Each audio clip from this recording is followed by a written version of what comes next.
ጌታ ሐዋርያትን እንዲህ ብሎ ጠይቋቸው ነበር አይደል? እንደው ሰዎች እኔን ማን እያሉኝ ነው ብሎ ጠይቋቸው ነበር። ሰዎች እኔን ማን እያሉኝ ነው ብሎ ጠይቃቸው። መነ ይብልዎ ሰብእ ለወልደ እጓለ እመሕያው፣ ሰዎች እንደው የሰው ልጅ ማን ይሉታል አለ ራሱን። አይ ኤልያስ ነው የሚሉ አሉ፣ ከነቢያት እንዳንዱ ነህ የሚሉ አሉ ብለው መለሱለት። አሁን እንደዚህ ብለው የሚመልሱት ጌታ ለምንድን ነው እንደዚህ ብሎ የጠየቃቸው? ፈሪሳውያን የሚያወሩትን ወሬ ሐዋርያት ቋጥረው ይዘውታል። ይሄ እኮ ነቢይ ነው፣ ይሄ እኮ እንደ ኤልያስ ያለ ነው፣ ይሄ እኮ ፍጡር ነው እያሉ እነሱ የሚያወሩትን ወሬ ሐዋርያትም ይዘውት ኑረዋል።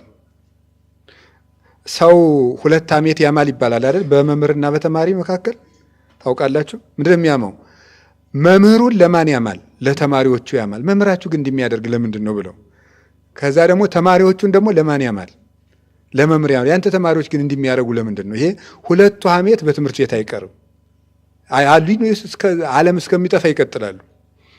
መምህሩን ለተማሪ ሲያሙ ሰምታችሁታል። ለምንድን ነው መምህራችሁ ግን ከኃጢአተኞች ጋር የሚበላ?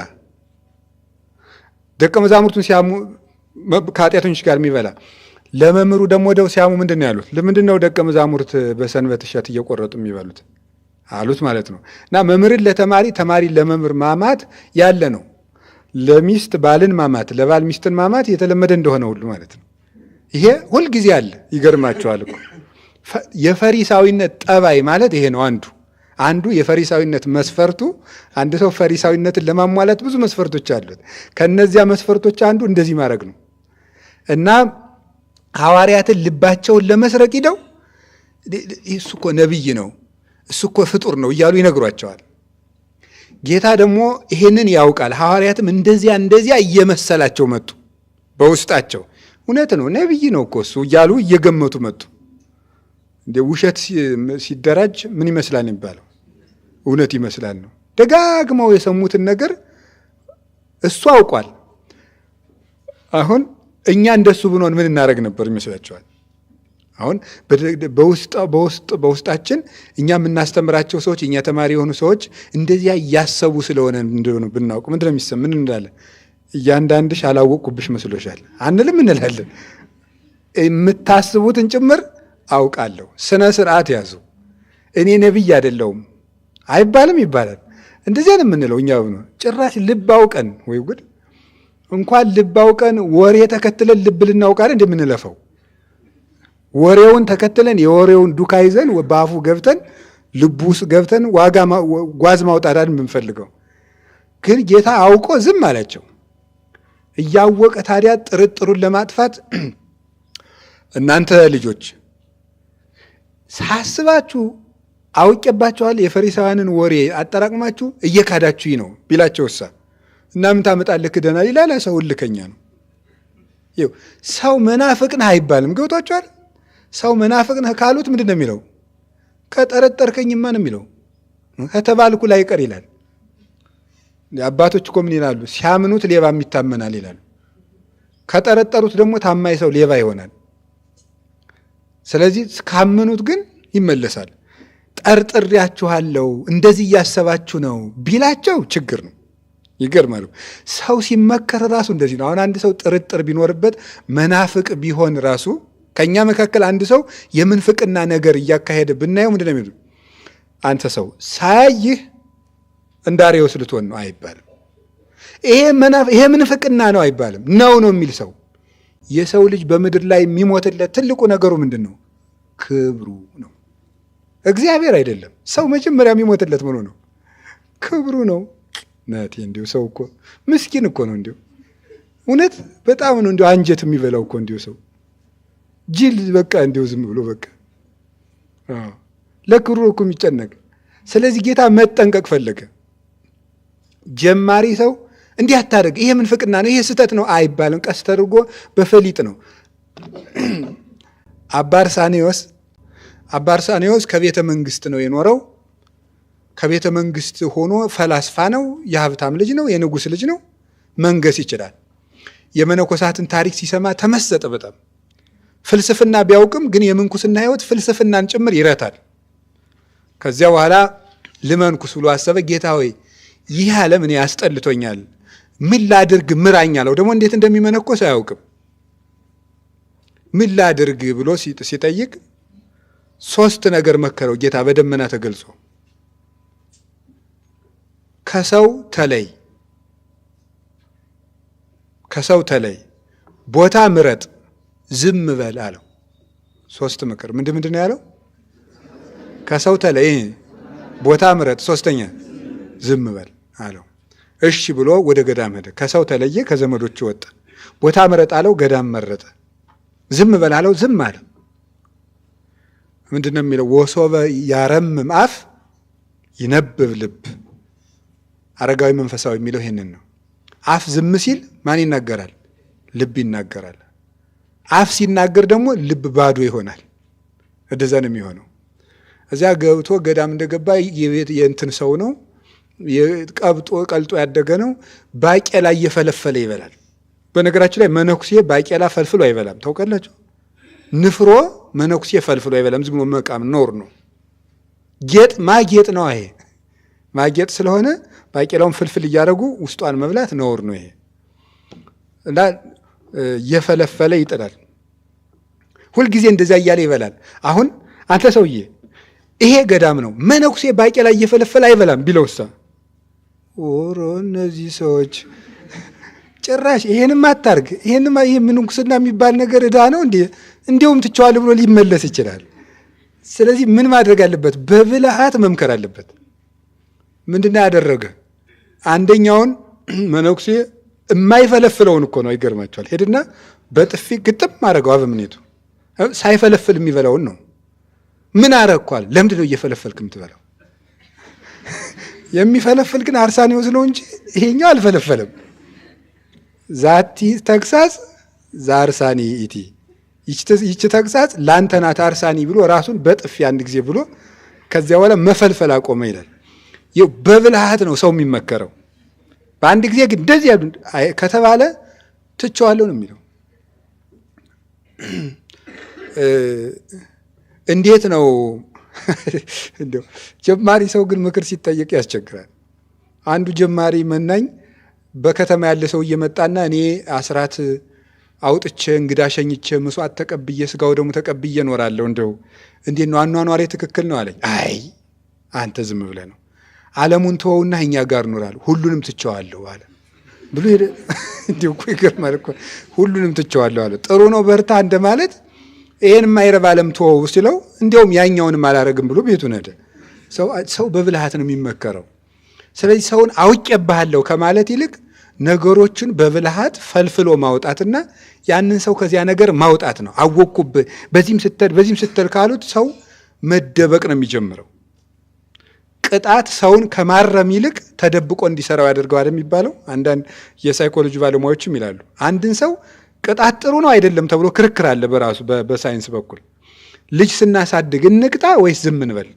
በጣም በኃይለኛ ክርክር ነው ያለው። አይ እንቅጣው፣ ሽልማት ይሻላል፣ ቅጣት ይሻላል። ከመቅጣት በጎ ሲያደርግ ብንሸልመው ክፉውን ማድረግ ያቆማል። የለም መቀጣት አለበት። አየለም ከቀጣ ነው ተደብቆ ነው የሚሰራው፣ መሸለም ይሻላል። ብቻ ግን ይሄ ሳይንስ ስለሆነ ምን አገባን እዚያ ውስጥ። እንደው እንዳለ ወጉን ልንገራችሁ ብዬ ነው። በቤተ ክርስቲያን ግን ሰውን ለማስተካከል እንዲህ እንደምታደርግ አውቄብሃለሁ ያ ማሳፈር ነው እንጂ መንከባከብ አይደለም። ክርስትና ሰውን ማከም ነው እንጂ ማቁሰል አይደለም። የበላይነትን መቀዳጀት አይደለም። ስለዚህ ጌታ ምንድነው ያለ? ስለዚህ እናንተ እንደዚህ እያላችሁኝ ነው ሳይል ምንድነው ያለ? ሰውኔን ማን እያለኝ ነው አላቸው። በብልሃት ነው እኮ ነው። ሰውኔን ማን እያለኝ ነው? እናንተ እንዲህ ብላችሁኛል አላለም።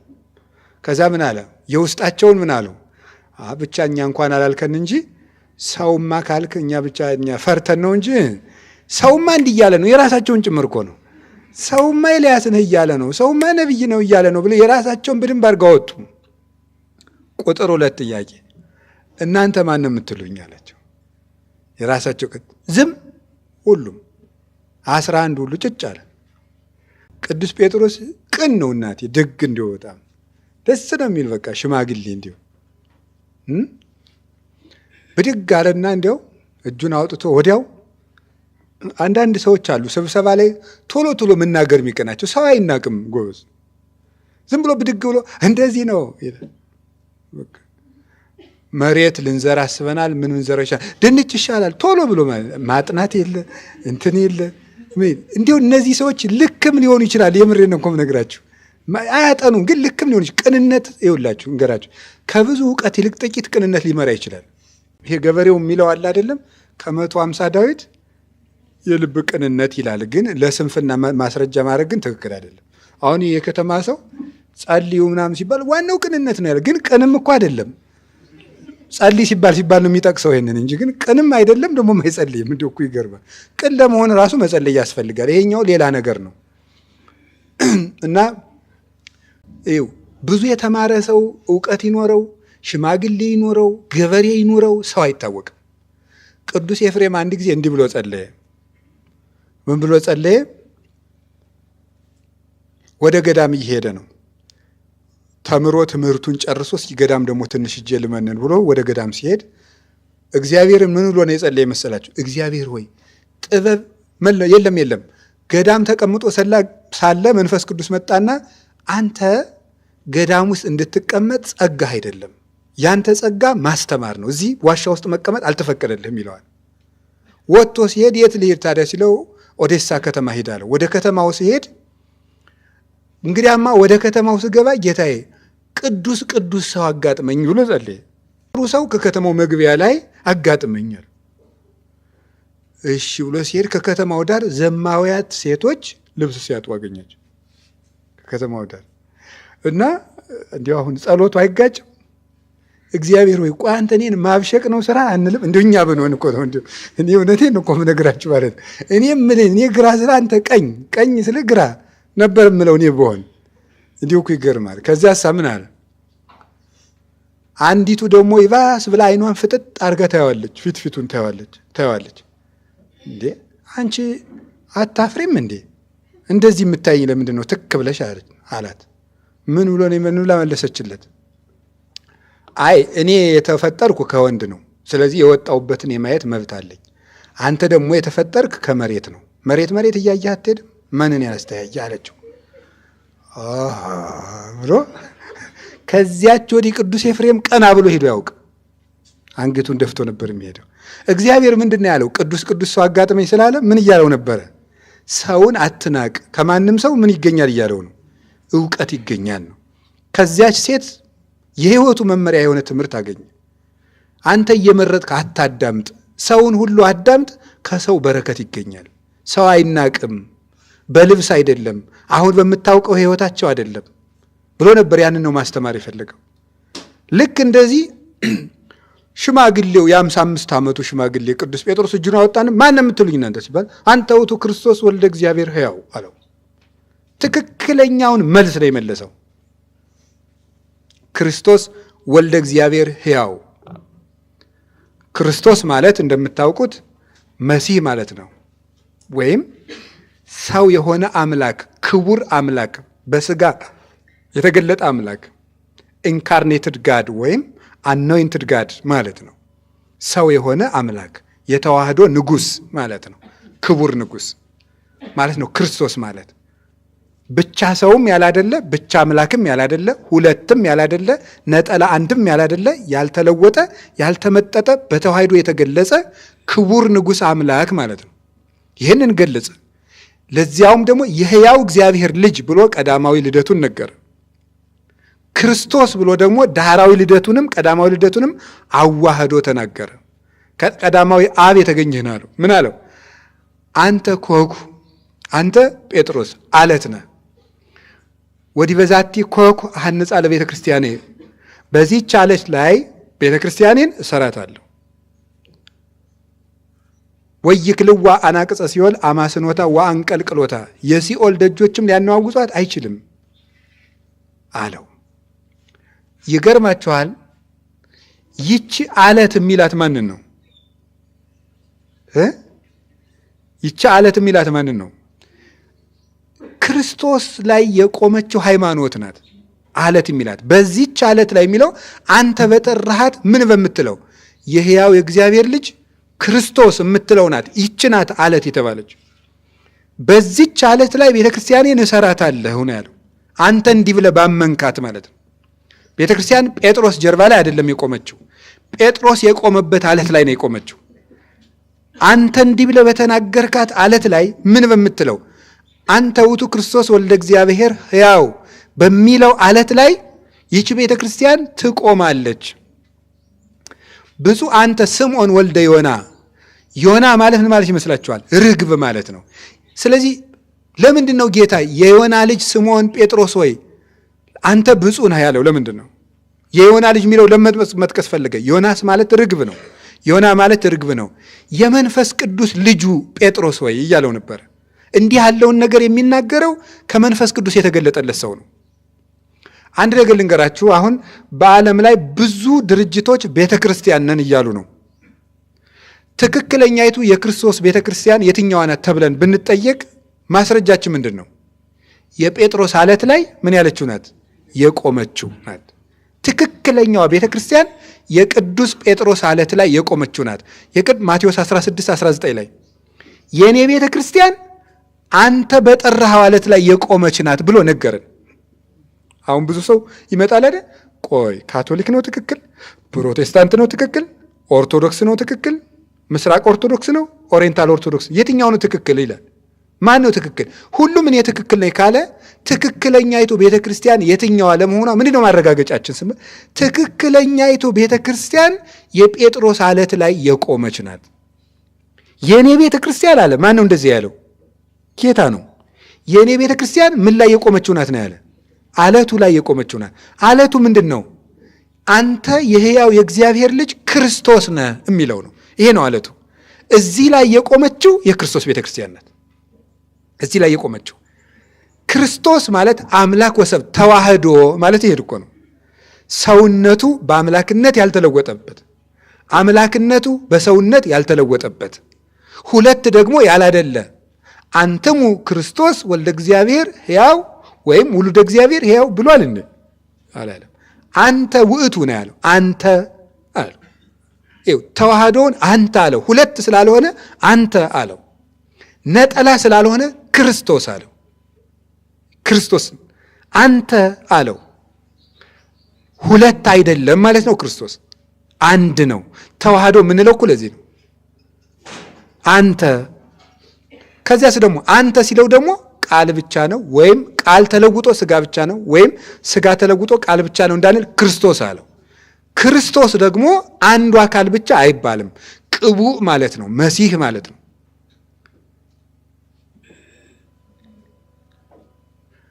እይደለወኒ እስምዮ ለቃለ እግዚአብሔር ክርስቶስ ዘእንበለ ትስብእት ወይ ለትስብእት ዘእንበለ ቃል።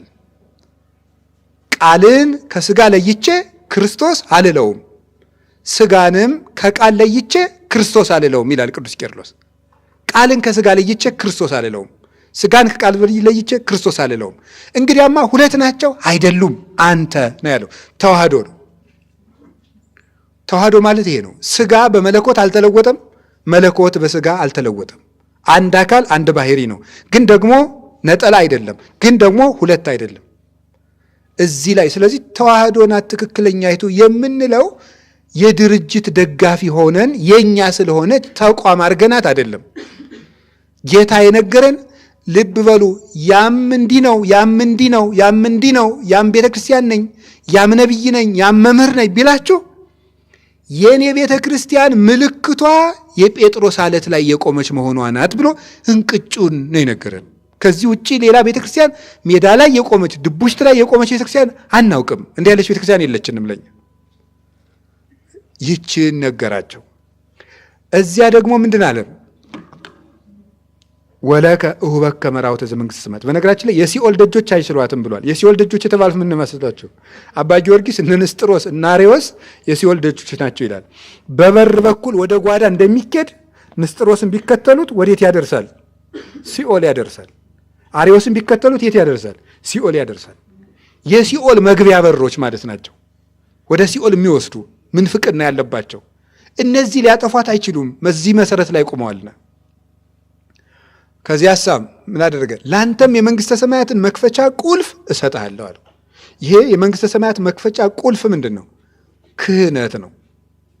አንዲት ቤተ ክርስቲያን ለመባል የምትበቃው ይሄ በአንብሮተ እድ የሚሰጠው ክህነት ካላት ብቻ ነው። በቅብብሎሽ የሚመጣው ጌታችን ኢየሱስ ክርስቶስ ሊቀ ካህናት ነው። ሊቀ ካህናት በውስተ ሊቃነ ካህናት አይደለ? ሄሬኔዎስ ሃይማኖተ አበው ምዕራፍ 7 ላይ ሲናገር በሊቀ ካህናት ዘንድ ሊቀ ካህናት ነው እርሱ። ጌታችን ኢየሱስ ክርስቶስ ሊቀ ካህናታችን ነው።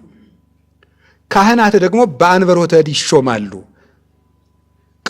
ቅዱስ ጳውሎስ በማንም ሰው ላይ ፈጥነህ እጅህን አትጫን፣ ንጹሕ በሆኑት በተገባቸው በተዘጋጁ ቤታቸውን በአግባቡ በሚመሩ ሰዎች ላይ እጅህን ጫን እንጂ ብሎ እንደተነገረን ማንም ሰው እጁን ተጭኖበት ካልሆነ በስተቀር በሐዋርያዊ ቅብብሎች ካልሆነ በስተቀር ካህን መሆን አይችልም።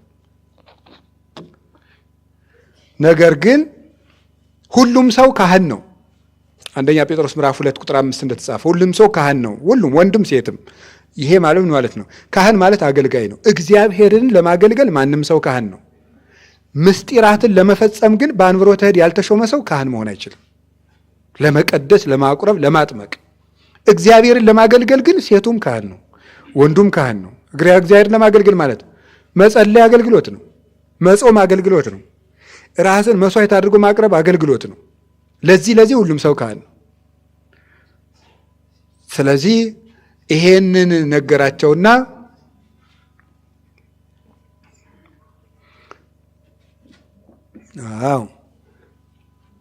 ነገራቸውና አሁን ጌታ አንተ ብፁዕ ነህ ካለ በኋላ ይሄንን በተግባር ለማረጋገጥ ወዴት ይዟቸው ሄደ? ወደ ረጅም ተራራ ከ6 ቀን በኋላ ይዟቸው ሄደ።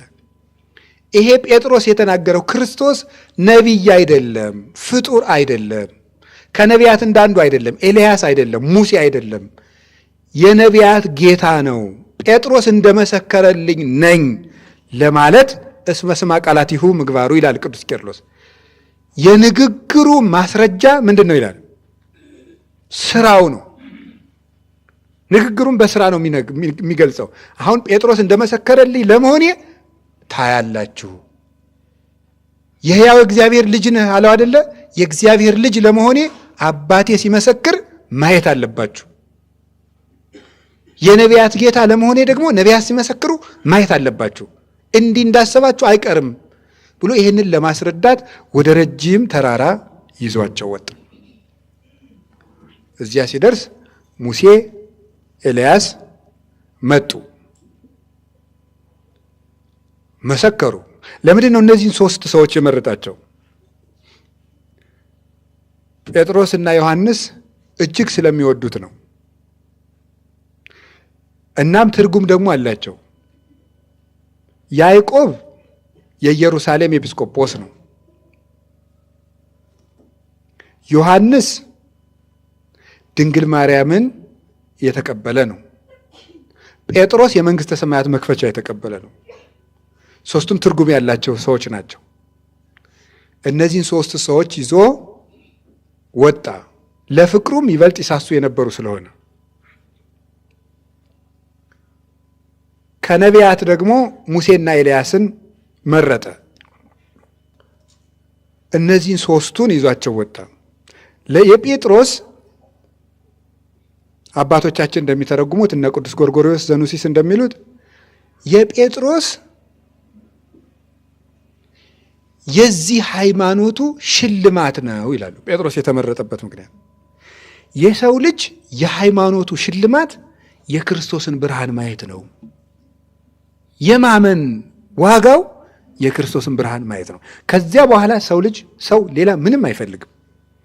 በነገራችሁ ላይ አሁን ብዙ ነገር እንፈልጋለን። አትፈልጉም? እሺ ሌላው ይቅር፣ ጤና አትፈልጉም? እንፈልጋለን። ጤና እንፈልጋለን። ምግብስ? እኔ እፈልጋለሁ። ተውት፣ እናንተ አትፈልጉም። ልብስስ? ሰው ቢያከብራችሁስ ደስ ይላችኋል? በደንብ እንዴ! እኔ አሁን ስለነገርኳችሁ ነው እንጂ እኮ ባልተናገርኩበት መንገድ አንድን ሰው እስክስታ ሊወርድ እስከሚደርስ ድረስ ማስደሰት እችላለሁ። አመስግኜ በደንብ አድርጌ ማለት ነው። ግን አሁን ስለተናገርኩ አይሆንም እንጂ ባልገባው መንገድ ግን የሰውን ልብ ቁልፉን ከፍቶ መግባት ይቻላል። ቁልፉን እንዲህ አድርጎ እንዲሁ ምንም ያለዘበኝን አድርጎ የሰውን ልብ ለመክፈት ማመስገን ነው። አንተ ደጉ እንደዚህ ያለው በቃ እንደዚህ ነው። የዋህ ነው ሰው። ገራገር እኮ ነው ሰው። ልክ ሲያስዙት ነው ያመሰገኑት፣ ችግር የለም እና እንፈልጋለን አይደለም። አሁን ግን የሚገርማችሁ ነገር ሰላም እንፈልጋለን፣ እውነት ሐሰት እንፈልጋለን። አንድ ሰው ግን ከበቃ በኋላ እነዚህን እኛ የምንፈልጋቸውን ነገሮች ሁሉ እንደማይፈልግ ታውቃላችሁ። አይፈልግም። ምግብ ብትሉት አልፈልግም ይላችኋል። ለምን? ክርስቶስ ምግብ ሆኖታል። የሆነ ነገር ማየት አትፈልጉም? እንፈልጋለን ማየት። ሌላው ቢቀር ማን ነው በዚህ ያለፈው ይላል ሰው። ማንስ ቢሆን ምን አገባህ? እንዲሁ ይገርማል። ግን ገዳሙን ለመጠበቅ ጥሩ ነው፣ ለጥንቃቄ ጅብ ቢመጣስ አውሬ ቢመጣስ ጥሩ ነው፣ እንዲሁ መልካም ነው። ግን እንዲሁ አይናችን ራሱ እኮ አያልፍም። አሁን አንዳንዱ ሰው ስነ ስርዓት ያለመኖሩ ምልክት ቁጭ ብሎ እዚህ ላይ የሰውየውን ስልክ እንደዚሁ ላይ ያለ ስልኩን የሚያዩን ማለት ነውር እኮ ነው። እንደዚህ አንዳንድ ሰው ይሄንን ፎቶ አየው እዚህ እንትን ከሚባል ገዳም እጄ ነው ብላችሁ ስልኩን ስጡት፣ እንደዚህ ያገላብጠዋል ቶሎ ብሎ ማለት ነው። 10 ላይ እንዲሁም ወይ ጉድ! እንዲሁ ይገርማል እኮ የሰው ልጅ። ይሄ ራሱ ልክ ያልሆነ ነገር ነው። ስልኩን አሁን አንድ ሰው ጠረጴዛ አስቀምጦት ከሄደ ሄዶ እንደዚህ ቶሎ ብሎ በ5 ደቂቃ ቆፋፍሮ ነውር ነው። እንደዚህ ሁሉ አይደረግም። ከልብ ነው የምነግራችሁ፣ እውነቴን ነው። የሰው መጽሐፍ አይገለጥም። አሁን ለምሳሌ መጽሐፍ አንድ ሰው አስቀምጦ ከሄደ አረ ብሎ አይገለጥም። ከዚያ ውስጥ ኃጢአቱን ጽፎ አኑሮ ቢሆንስ? እስቲ ነገ ንስሐ አባቴን ስለማገኛቸው ልጻፈው ብሎ ወረቀቱን እዚያ መጽሐፍ ውስጥ አስቀምጦት ቢሆንስ? ነውር ነው። ሳያስፈቅዱ የሰው ነገር አይነካም። ክርስቲያን እኮ ልቅም ያለ ነዋሪ ማለት ነው። ይሄን ሁሉን ማወቅ ያለብን እና የማየት ፍላጎት አለ። ብዙ ነገር ሀገር ማየት፣ ከተማ ማየት፣ ብዙ ነገር ይገርማችኋል። ግን ሰው እግዚአብሔርን ካየ በኋላ ግን ምንም ማየት አይፈልግም። እስመ ዘባቤከ ያርፍ ነጽሮተ ኩሉ ነባበያን፣ የመላእክትም የሰው ልጆችም አይን አንተን ሲያይ ያርፋል ይላል። እግዚአብሔርን ያየ አይን ሌላ ማየት አይፈልግም። እግዚአብሔርን የሰማ ጆሮ ሌላ መስማት አይፈልግም። አጸም ዘይነብበኒ እግዚአብሔር አምላኬ እስመ ውእቱ ይነብብ ሰላም ለሕዝቡ። ፈጣሪ እግዚአብሔር የሚናገረኝን እሰማለሁ። ቅዱስ ዮሐንስ አፈወርቅ ቆሮንቶስን ሲተረጉም ምንድነው ኤፌሶንን ሲተረጉም ብሎ ይናገራል መሰላችሁ? ለምፈልገው ነገር ሁሉ የክርስቶስ መጽሐፍ በቂ ነው ይላል። ለምፈልገው ነገር ሁሉ፣ ለምንም ነገር፣ ለመደሰትም፣ ለጤናም፣ ለእውቀትም የክርስቶስ መጽሐፍ በቂ ሀብቴ ነው ይላል። ሰው እግዚአብሔር ከሰማ የሚሰማው የለም፣ የሚፈልገው የለም። እግዚአብሔርን ማየት የመጨረሻው የልብ ጥጋብ ነው። የተራበች ልብ የምትጠግበው እግዚአብሔርን ስታይ ነው። ወእጸግብ በርኅ ስብሐቲከ እግዚኦ፣ ክብርህን አይቼ እጠግባለሁ ይላል ቅዱስ ዳዊት። ክብርህን አይቼ እጠግባለሁ። እግዚአብሔርን ማየት ይሄ ነው። የማመን ዋጋው ልንገራችሁ፣ የክርስቶስን ብርሃን ማየት ነው። አንዳንድ ጊዜ የማመናችን ዋጋ እስኪ አሁን ለምሳሌ አሁን ፍልሰታን እዚህ ብዙ ጥያቄ ይዛችሁ የመጣችሁ ምዕመናን ትኖራላችሁ። ሱባኤው ሲያልቅ ግን ምንም የለም። ሱባኤው ሲያልቅ ጠብ ያለ ነገር የለም። መልአክም በህልማችን አልመጣም። እንደው ድንግል ማርያምም በቀይ ሰው ተመስላም አላየናትም። ምንም የተፈጠረ ነገር የለም። እንደ ትናንትናው እየተኛን ነው። በቃ ይመሻል ይነጋል። እናሳ ግን እግዚአብሔር ትቶናል? አልተወንም። የማመን ዋጋ የፈለጉትን ነገር ማግኘት አይደለም። የማመን ዋጋ እግዚአብሔርን ማግኘት ነው። እግዚአብሔርን ያገኘ ሰው ልብ በሉ፣ እንደዚያ ቢሆን ኑሮ ሐዋርያት ከስረዋል ማለት ነው። 3 ዓመት ለፍተው እኮ ምን እንዳላቸው ሰምታችኋል?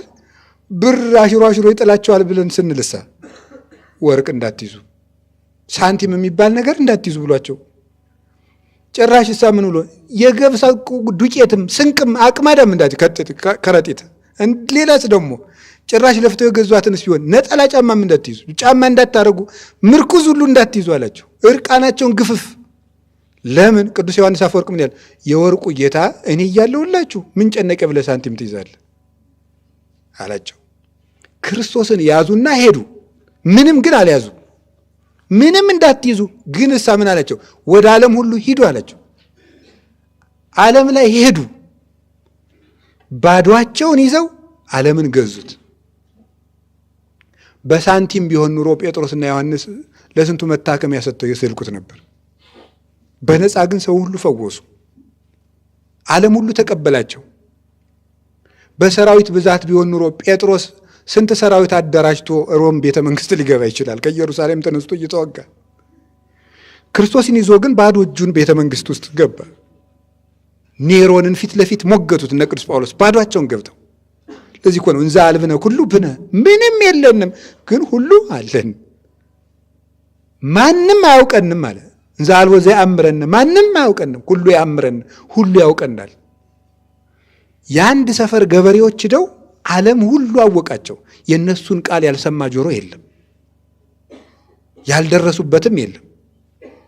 እንዲህ ሁሉ ያደርግና የፍቅሩ ሽልማት የቅዱስ ዮሐንስ ደግሞ የድንግልናው ሽልማት ናት ይላል ሊቁ። የድንግልናው ሽልማት ማንን ማየት ነው? ንገሩኝ እንጂ። የክርስቶስን ምን ማየት ነው? ብርሃን ማየት ነው።